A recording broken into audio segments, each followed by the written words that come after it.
And finally, our intention for the week, which is I acknowledge my superpower traits that bring me joy and satisfaction.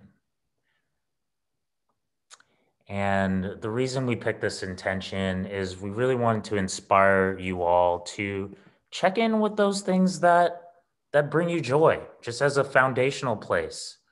Um, you'd be surprised, your hobbies, your diversions, the thing that you are willing to get lost in and find your flow state in, there could be some magic there to share with yourself, first and foremost, and to give gratitude for the ways you heal yourself and create a safe space, but also potentially to share with the world.